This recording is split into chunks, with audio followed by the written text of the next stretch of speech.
Hi everyone, my name is Carmen Rojas Gínes. I am an art teacher, a wife, a mother, and a sculptor artist.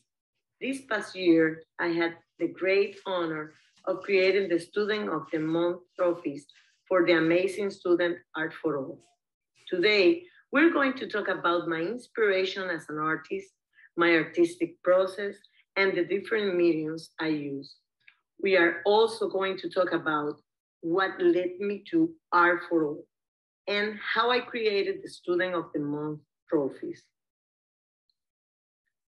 Sculpture is the medium that allows me to express myself artistically.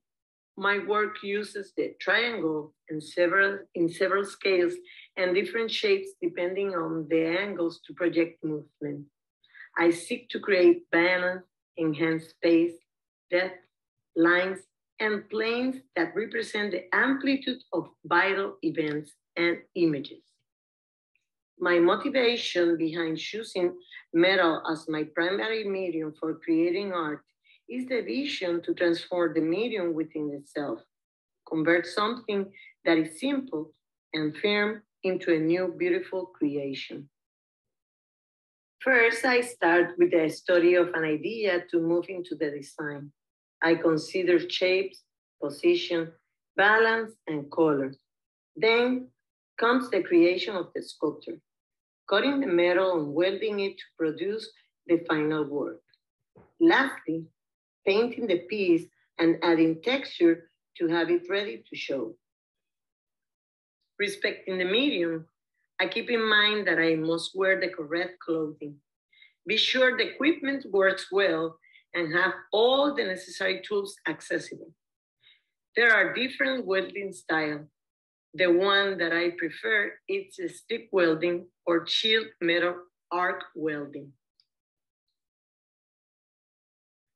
In my creative process, I add painting and color to the metal sculpture and incorporate other materials like glass and resin.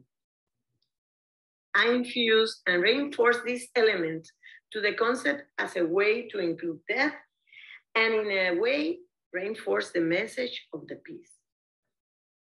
My hope is that by utilizing these mediums, the viewer achieves a higher cognitive experience and a relationship between the artwork and the individual is developed. I play with texture and color to create movement and attract the viewer to my work of art. This award-winning work of art was created using metal, paint, and resin. This interactive piece rotates on its axis in a fun way.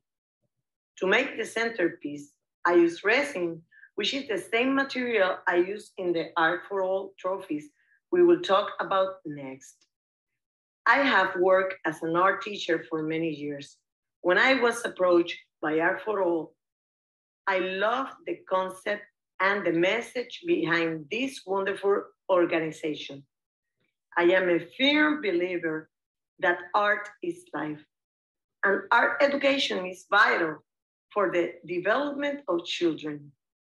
Because of this, I decided to create trophies that inspire creativity and wonder. Let's take a dive into the process of creating these geometrical and colorful trophies. Beginning stages. Here, I molded the design utilizing modeling clay. After that, I made a cast mold of the design to create a template for the rest of the replica.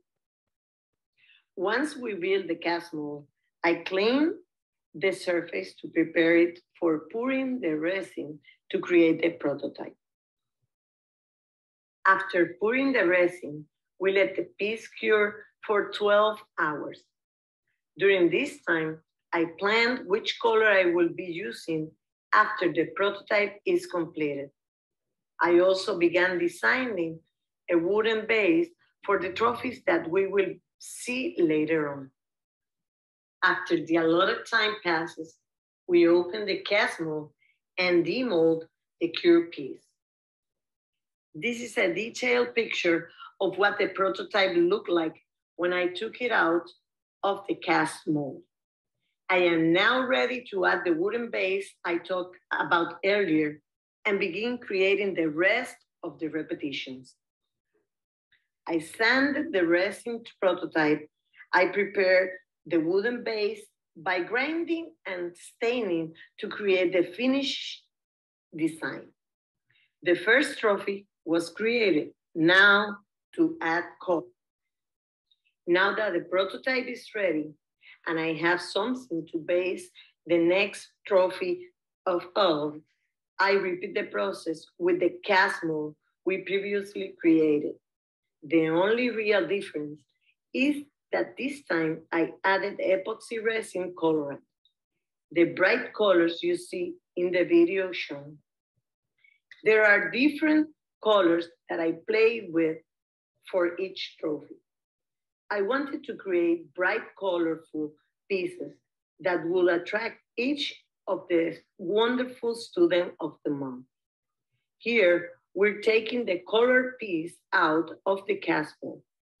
It seems a little tricky, but after repeating the process so many times, I got the hang of it.